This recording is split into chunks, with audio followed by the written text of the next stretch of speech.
রাজধানীর উত্তরায় দিয়াবাড়ির milestone school and কলেজে যুদ্ধবিমান বিধ্বস্তের ঘটনায় নিহতদের আত্মার মাগফিরাত কামনা এবং আহতদের দ্রুত সুস্থতার জন্য মসজিদে মসজিদে দোয়া হয়েছে।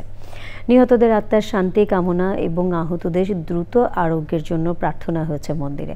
এদিনও স্কুল প্রাঙ্গণে ছিল উৎসুক জনতার ভিড়। ওবায়দুল রশিদ জানাচ্ছেন।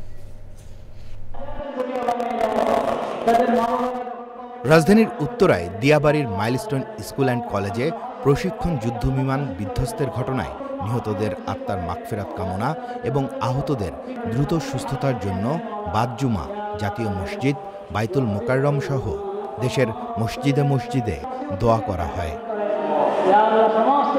রমনা কালী মন্দির সহ বিভিন্ন মন্দিরে প্রার্থনা হয়েছে নিহতদের আত্মার শান্তি কামনা এবং আহতদের দ্রুত আরোগ্যের জন্য।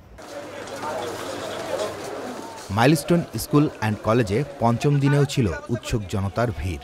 শুধু রাজধানীর মানুষই নয়, দেশের বিভিন্ন প্রান্ত থেকেও মানুষ আসেন ঘটনাস্থল দেখতে। আমাদের বাচ্চাদের এরকম হইতে দিলে আমরা কি করতাম? যার যার মা যাতে অনেক কষ্ট পায়, এজন্য আসছি দেখার জন্য। আমার তো কিছু হয় নাই, আমার আত্মীয় স্বজনেরও কিছু হয় নাই।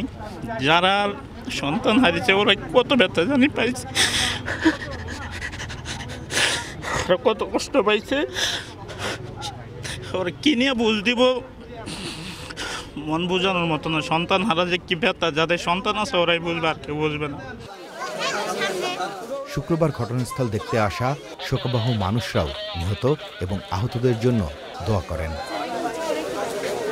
Obaidul Rashid, channel I, Dhaka. Bundle থাকলে প্রতি সেনমানিতে টাকা বাঁচবে।